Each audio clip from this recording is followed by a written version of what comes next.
Hello and welcome to Starside Cafe. I'm Zach, and joining me is... Aaron. Hey. So Hello. Far Cry 5 is out. It is, and we've both been playing it. You're playing it on PC, and I'm playing it on PlayStation 4. Otherwise, we would be doing co-op, but we're not. It's true. But you have a beefy gaming PC, so you can actually take advantage of how beautiful the game looks, and I am stuck playing it on console. I am running it on Ultra, which is... You wanted to know if I could actually do that, and yes, I can. That is... Man, I bet that looks beautiful. So one of the nice things about having it on PC is you can increase the field of vision, which is so nice, especially because Far Cry 5 is a very good-looking game. Well, Zach, what are your what are your likes and dislikes? You were telling me before we started recording that you have completed one of the 3 regions. The South. So that's where they tell you should go, like right out of the gate, that you should probably start with the South, and so that's what I did. It took a long time to do. I think you probably would have finished other games in that time. Because I probably have played for maybe like 10 hours at this point. And yeah, I really enjoy the whole Far Cry formula of going in, and you can either choose to be stealthy or you can go in guns blazing and just clear out those, what are they called? The outposts. Encampments. Yeah, the outposts. Strongholds.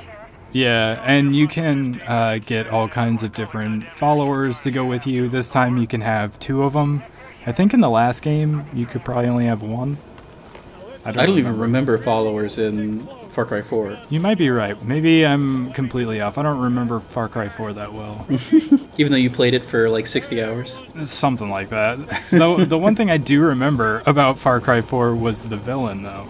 Because Pagan Min was very interesting, and you don't want to say fun because he's like a bad guy, but he was kind of a fun bad guy. Yeah, I agree. It was he would talk to you on the radio, and it would be funny a lot of times. Yeah, that is not the case with this game. I thought you would say something like that. Yeah, I agree with you. I mean, that's not to say it's not fun, and there's not like really goofy, silly things that happen in this game. Yeah, there's a ton of that. Yeah, so the thing is, it starts off very serious. It's like very cinematic. You start off flying with like a U.S. Marshal to go try to arrest the leader of this crazy cult. And it seemed to me like it was going for like a Denis Villeneuve, Sicario, Into the Belly of the Beast type of an intro where it's sort of slow and it's building up this tension. It doesn't quite succeed if that's what it was going for, but you can kind of feel like that's what they're trying to do. I get that. Yeah, I think that's true. But yeah, it's I think the bad guy kind of disappears after that, and then you're after sort of his family members. There's like 3 family members, and they control the 3 zones. But I don't think the villain is quite as interesting as maybe Voss or Pagan Min. But I think the intro was very, very good. And then it becomes really, really silly immediately after that, and pretty much for the rest of the time. So have you collected many companions yet? I have the dog and the sniper.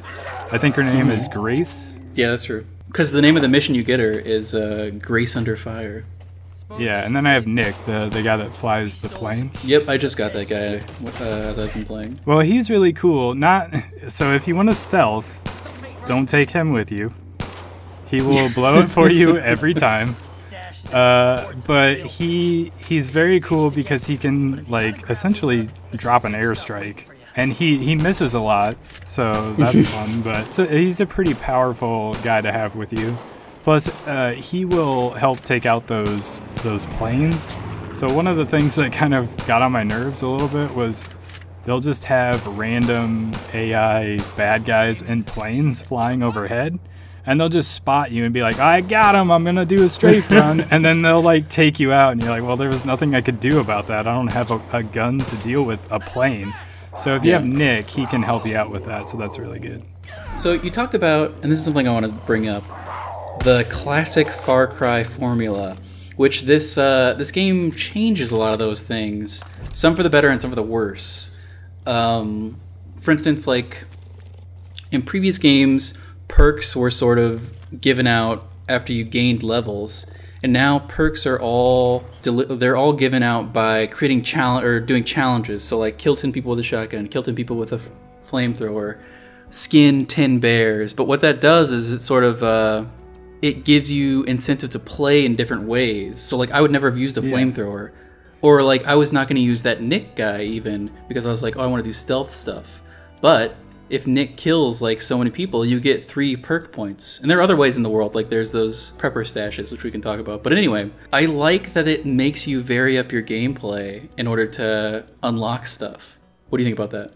Yeah, I really like the change there. I know you were a little unsure of how you're going to feel about it before the game came out, but I really like it because, like you said, it sort of makes you or incentivizes you to try different things out that maybe you wouldn't have done initially.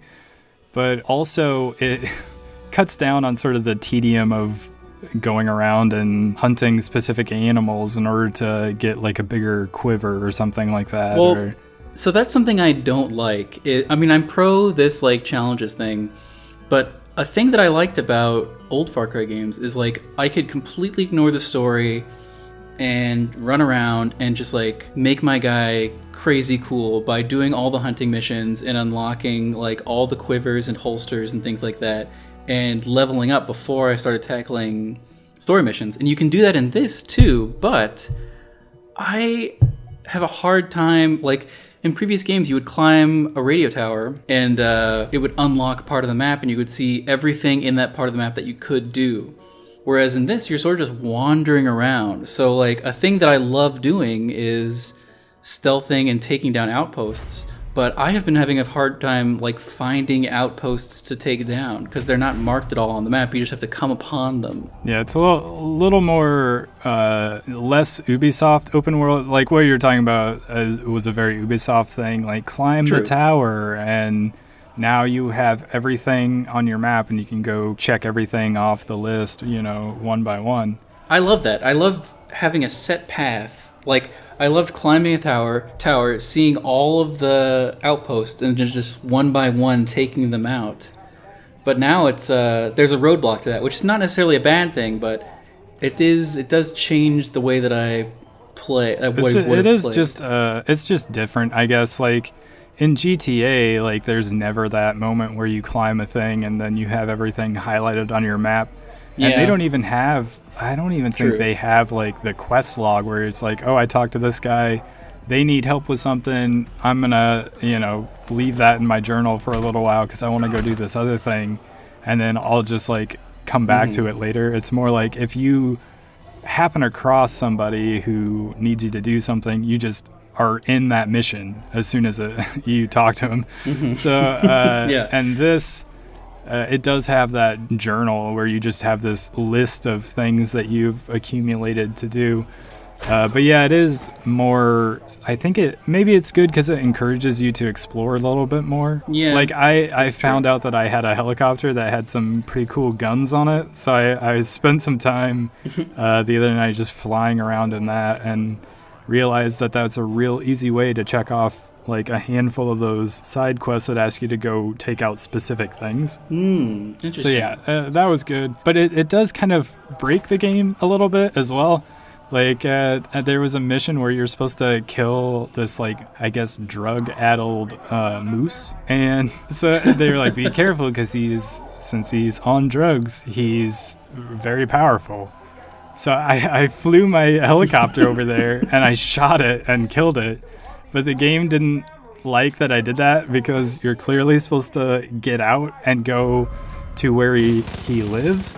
Because there's like the enemy has left all these barrels of like the toxic fumes or whatever that makes the animal like high essentially.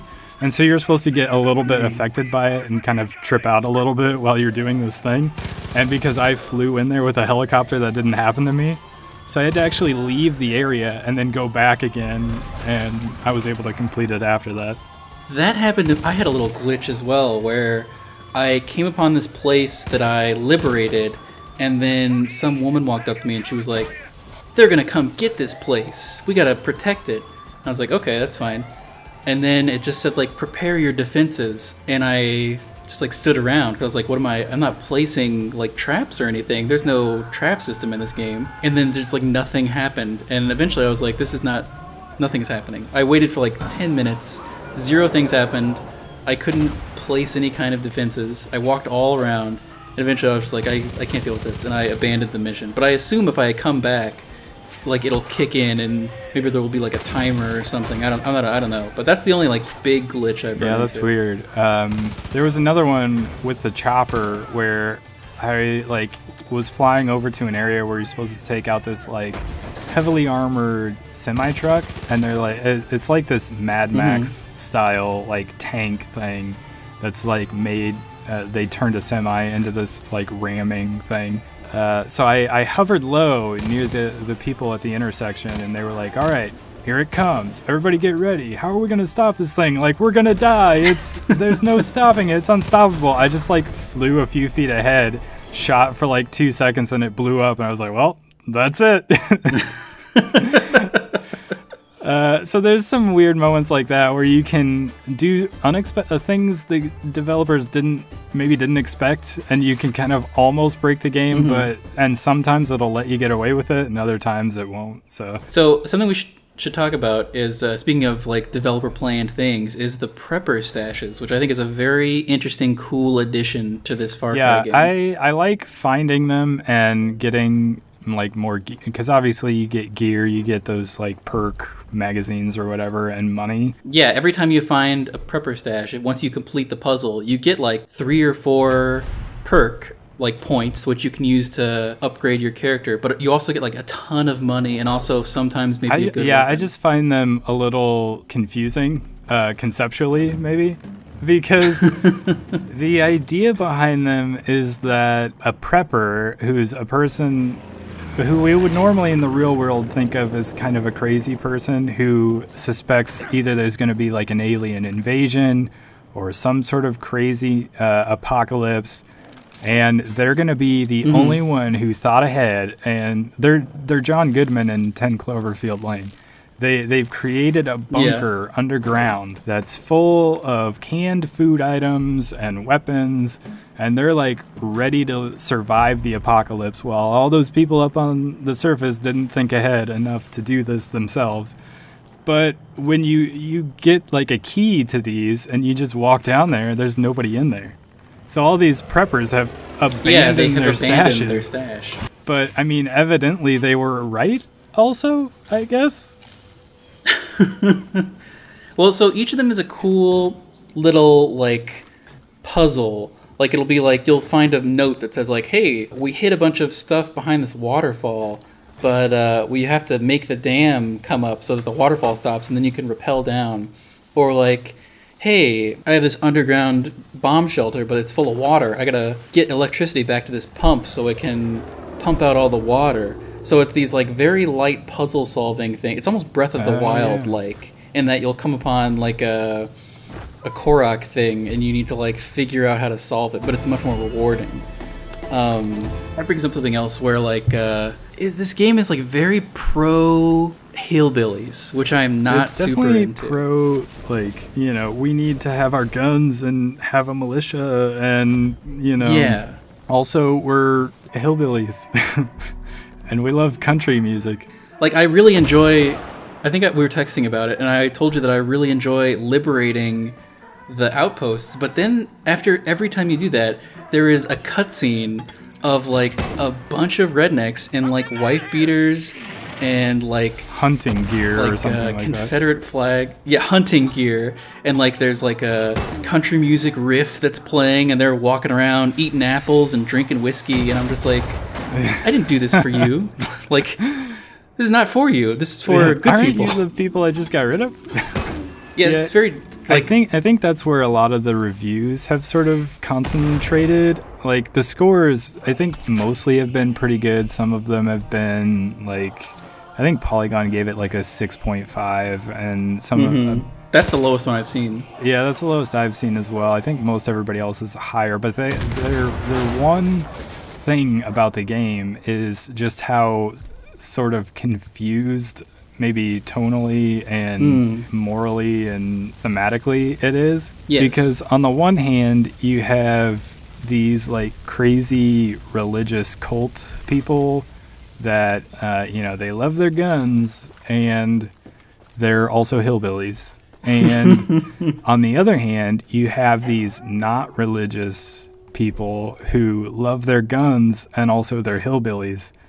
And those are the good guys. And a lot of people, I think, when they started saying stuff about this game, thought that it was going to take some sort of stance on this whole like gun control thing.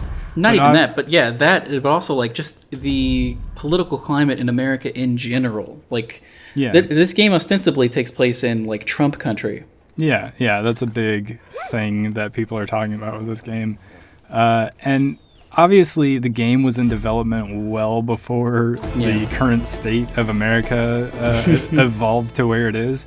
So maybe, I feel like maybe that was the intent, was to sort of broach that subject, and then America went where it was, or where it is now, and the developers were like, okay, we need to dial back. This is too real. And so they're like, let's have a fun Far Cry game. And so that's why it starts off very much feeling like a very serious thing, and then it turns into this fun, silly, Far Cry game. Mm-hmm.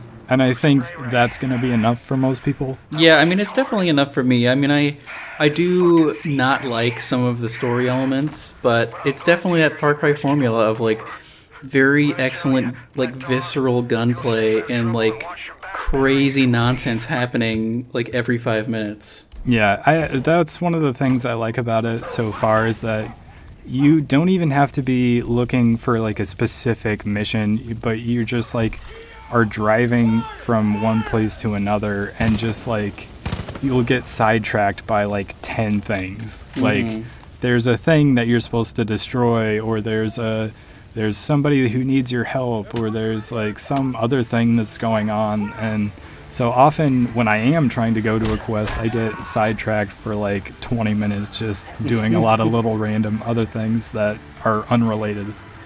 Yeah. So how far are you then? So the first thing I did is I got the dog, because I wanted to check that out. And then I messed around a little bit in the south, and then I was reading online that if you are a big stealth person, which I am, then you should get the cougar. So I made a trip up to try to get the cougar, but like you said, like a bunch of crazy stuff kept happening. So me getting to the place where you get the cougar ended up taking like 2 hours. And then I got the cougar and started playing around with that. And then I came back down to the south and I got the sniper lady and the airplane man. Also, there was a point where I was doing the sniper lady thing and then I died.